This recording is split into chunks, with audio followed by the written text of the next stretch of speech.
नमस्कार दोस्तों, स्वागत है आपका ओशन मिस्ट्री के दूसरे एपिसोड में। अगर अभी तक आपने हमारा पहले वीडियो नहीं देखा है तो ज़रूर देख लीजिए।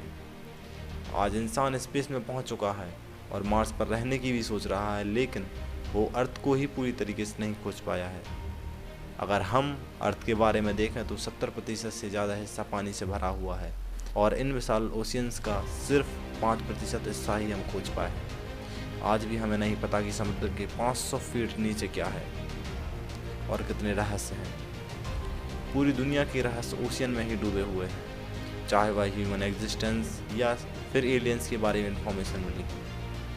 हमने बरमूडा ट्रायंगल के बारे में तो ज़रूर सुना होगा, लेकिन कुछ बहुत सी अजीब व गरीब चीज़ें के बारे में नहीं सुना होगा और साइंटिस्ट भी इन अजीब व गरीब चीज़ों के बारे में खुलासा नहीं करते। आज हम बात करने जा रहे हैं ओशियन में हुए इंसिडेंट्स के बारे में जो गलती से कैमरे में रिकॉर्ड हो गए, वरना इन पर कोई भरोसा नहीं करता। तो नंबर 1 पर है, किसी अननोन क्रिएचर ने शार्क को खा लिया।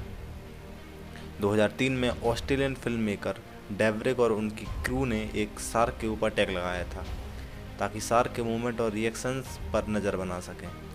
यह टैग 9 फीट लंबी और एक हेल्दी फीमेल शार्क को लगाया गया था और उसका नाम अल्फा रखा गया। लेकिन 4 महीने बाद ही वह टैग किसी आदमी द्वारा उन्हें दे दिया गया, क्योंकि अजीब तरीके से शार्क मर चुकी थी और बीच पर पड़ी थी। रिसर्चर्स ने जब उस टैग में रिकॉर्ड इन्फॉर्मेशन को देखा तो शॉक्ड रह गए, क्योंकि 24 नवंबर 2003 को सुबह 4 बजे अल्फा अचानक से 520 मीटर डीप ओशियन में बहुत ही स्पीड से नीचे जाने लगी और टेम्परेचर में भी मैसिव डिफरेंस आया था, जो कुछ ही सेकंड्स में 46 डिग्री सेल्सियस से 78 डिग्री सेल्सियस हो गया था। ऐसा हिस्ट्री में पहली बार रिकॉर्ड हुआ था। साइंटिस्टों का कहना है कि शार्क को किसी अननोन क्रिएचर ने इतने नीचे खींचकर हमला किया होगा। इस हमले में उसके पेट को खा लिया होगा और वह टैग अल्फा के फिन्स में लगा रहा और 8 दिन बाद बीच पर मिल गया। इसकी कई थ्योरी दी गई, लेकिन एक ही थ्योरी वैलिड मानी जाती है जो साइंटिस्टों ने दी थी कि या तो उसे किसी सी ऑर्चर ने खाया होगा या फिर किसी लिविंग अननोन क्रिएचर ने। लेकिन इतनी बड़ी को एक ही झटके में खाना कुछ अजीब लग रहा था। फिर 10 साल बाद डेवरिक ने ही यह मिस्ट्री सॉल्व की। उन्होंने कहा कि अल्फा को किसी दूसरी शार्क ने खाया होगा जो उसकी साइज़ में डबल और 2 टन वजनी होगी, और यदि ऐसा है तो वह अर्थ की सबसे बड़ी शार्क होगी।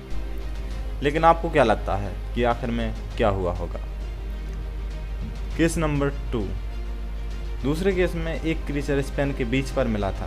पहले तो लोग बहुत ही डर गए थे, क्योंकि किसी ने आज तक ऐसा क्रिएचर नहीं देखा था। लोगों ने वहाँ के ओशियन साइंटिस्टों को खबर दी, तब वे भी यह देखकर हैरान रह गए, क्योंकि इस जीव का शरीर कुछ घोड़े की तरह दिखता था।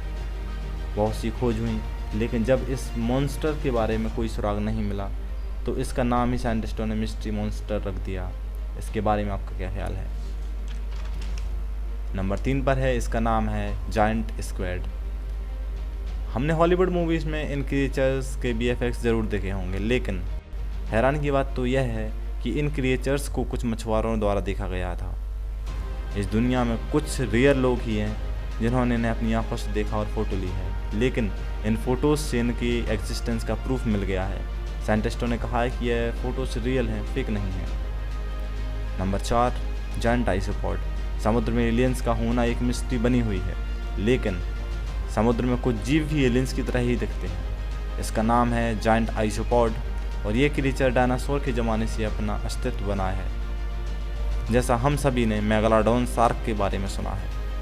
अगर आपने हमारी वीडियो नहीं देखी है megalodon shark caught on camera तो ज़रूर देख लें, और अगर वीडियो इंटरेस्टिंग लग रहा हो तो लाइक ज़रूर कर दीजिए। चलिए वापस अपने टॉपिक पर आते हैं। जायंट आइसोपॉड दिखने में छोटा लग रहा है, लेकिन ये बहुत बड़ा जीव है और बहुत खतरनाक भी होता है। नंबर 5 पर है। नंबर 5 तो आपने ज़रूर देखा नहीं होगा, लेकिन इसे हम रोज़ 3 से 4 बार खाते हैं। इसका नाम है वाटर वियर। यह वियर की तरह दिखता है, लेकिन इंटरेस्टिंग बात यह है यह क्रिएचर साइज में सुपर टिनी है। यह पानी की बूंद के अंदर रहता है और यह इसकी एक माइक्रोस्कोपिक इमेज है। नंबर 6, हमने कभी ना कभी भूतों के बारे में तो ज़रूर सुना होगा, लेकिन क्या हो अगर आप ओशन में डीप डाइव कर रहे हों, लेकिन क्या हो अगर गोश्त की तरह दिखने वाला यह क्रिएचर आपके सामने आ जाए? हालांकि ऐसा होगा नहीं, क्योंकि इतने डीप ह्यूमन का डाइव करना पॉसिबल नहीं है। ये फिश डीप ओशन में रहती है। साइंटिस्टों ने कहा है कि कुछ मछलियाँ ओल्डेस्ट फिश हो सकती हैं इस अर्थ पर, लेकिन उनकी रिसर्च आए दिन बदल जाती है। कभी यह किसी मछली को ओल्डेस्ट क्रिएचर बताते हैं तो कभी किसी और मछली को। आपका क्या मानना है कि हमें पहले ओशियन को पूरी तरह खोजना चाहिए या मंगल पे जाकर वहाँ के जीवों को देखना चाहिए और वहाँ रहने की सोचना चाहिए? लास्ट बट नॉट लीस्ट, मैं इस फिश का एक नया नाम देना चाहूँगा, पापा की परी। इस फिश का नाम रेड लिप्ड बैट फिश है, क्योंकि इसका फ्लैट एंड शार्प स्पाइन है बैक पर। यह ज़्यादा बड़ी मछली नहीं है, लेकिन बहुत सीरियस डैमेज कर सकती है और इसके लिप्स ऐसे लगते हैं जैसे अभी ब्यूटी पार्लर से आ रही हो। चलिए मिलते हैं किसी और वीडियो में किसी और नए टॉपिक के साथ। तब तक के लिए धन्यवाद। जय हिंद, जय भारत।